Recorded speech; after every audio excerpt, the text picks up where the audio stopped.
Hi అండి. అందరికీ నమస్కారం. Welcome to my channel. ఈ వీడియోలో ఏపీ ప్రభుత్వ ఉద్యోగులకు మరియు పెన్షనర్లకు పీఆర్సీ మరియు ఐఆర్‌ల దారి ఎటు 30% ఐఆర్‌తో 30%తో ఐఆర్ ఉగాదికి అంటూ అప్డేట్ రావడం జరిగింది. సో, దీనికి సంబంధించిన పూర్తి వివరాలు ఈ వీడియోలో తెలుసుకుందాము. వీడియో అయితే ఎక్కడ గాని స్కిప్ చేయకుండా ఎండ్ వరకు చూసేయండి. అప్పుడే ఇన్ఫర్మేషన్ పూర్తిగా అర్థమవుతుంది. అలాగే వీడియో చూస్తున్న ప్రతి ఒక్కరు లైక్ చేయండి ఫ్రెండ్స్. ఈ వీడియోని తోటి ఉద్యోగ పెన్షన్ మిత్రులతో అయితే షేర్ చేయండి. కొత్తగా మన ఛానల్ చూస్తున్నవారు ఇంకా ఎవరైనా సబ్స్క్రైబ్ చేసుకోకపోతే వెంటనే మన ఛానల్‌ని సబ్స్క్రైబ్ చేసుకోండి. సబ్స్క్రైబ్ చేసుకోవడం వల్ల నేను చేసే ప్రతి ఒక్క వీడియో మీ వరకు రీచ్ అవుతుంది. ఇక ఆలస్యం చేయకుండా వివరాల్లోకైతే వెళ్ళిపోదాము. ఫ్రెండ్స్ ఇక విషయానికొచ్చినట్టయితే ఆంధ్రప్రదేశ్ ప్రభుత్వ ఉద్యోగులకు పీఆర్సీ మరియు ఐఆర్ అప్డేటు.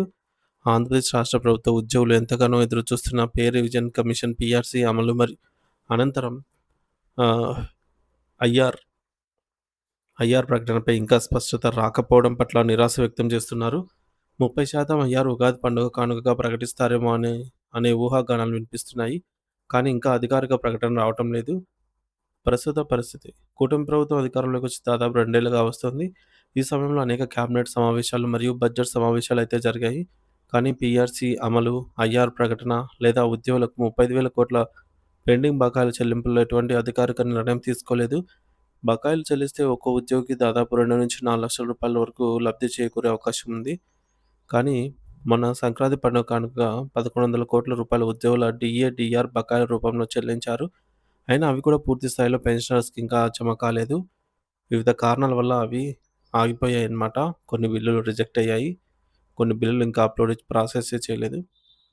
సో, ఇంకా పెండింగ్ బిల్లుల పూర్తి జాబితా చూసుకున్నట్లయితే డీఏ బకాయిలైతే ఇంకా చాలా ఉన్నాయి. డీఏ, డీఆర్ బకాయిలు. ఇంకా మెడికల్ బిల్లులు, జీపీఎఫ్ లోన్లు, ఏపీజీఎల్ఐ, పోలీసు వారి టీఏ బిల్లులు, ఇతర పెండింగ్ బిల్లులన్నీ కూడా పూర్తి స్థాయిలో చెల్లింపులైతే జరగలేదు. 12వ పీఆర్సీ అమలుపై జాప్యం. సో, ఇది ఇలా ఉండగా 2023 జూలై 1 నుంచి 12వ పీఆర్సీ అమలవ్వాల్సి ఉన్నప్పటికీ ఇప్పటి వరకు ఎటువంటి చర్యలు చేపట్టలేదు. పీఆర్సీ కమిషన్ ఏర్పాటు చేయడం తక్షణమే అవసరం. అయితే కమిటీ ఏర్పాటుకు కనీసం 1 సంవత్సరం సమయం పడుతుంది. దీంతో ఉద్యోగులకు మరింత ఆలస్యం జరుగుతుంది. ఐఆర్ ప్రకటనపై ఆశలు. గతంలో 2022 జనవరిలో ఐఆర్ ప్రకటించగా ఇప్పుడు 30% ఐఆర్ ఉగాది కానుకగా ప్రకటిస్తారేమో అని ఉద్యోగులు ఎదురుచూస్తున్నారు.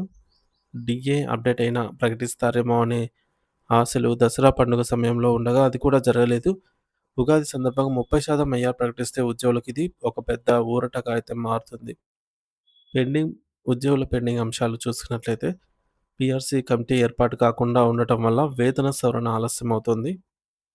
డీఏ, పెన్షన్ బకాయిలు, జీపీఎఫ్ లోన్లు వంటి ఆర్థిక అంశాలు పెండింగ్‌లోనే ఉన్నాయి.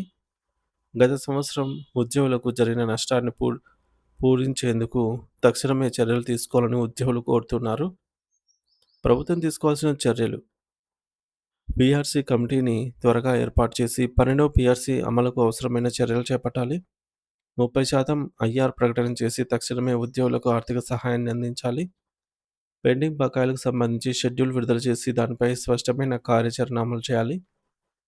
కేబినెట్ భేటీలో ఉద్యోగుల సమస్యలను ప్రాధాన్యతగా అయితే తీసుకోవాలి. సో, ప్రభుత్వం తీసుకోవాల్సిన చర్యలివి. తాజా అంచనాలు. ఈ నెలాఖరులో జరగనున్న కేబినెట్ సమావేశంలో ఉద్యోగులందరికీ సంబంధించి కొత్త అప్డేట్ రావచ్చని అంచనా. ఉగాది సందర్భంగా 30% ఐఆర్ ప్రకటించడం ద్వారా ఉద్యోగులకు ఒక సూపర్ గుడ్ న్యూస్ అందించే అవకాశం అయితే ఉంది. సో, ప్రభుత్వం తీసుకోబోయే నిర్ణయాలపై మీ అభిప్రాయాలనైతే కామెంట్ ద్వారా తెలియజేయండి. Thank you for watching this video.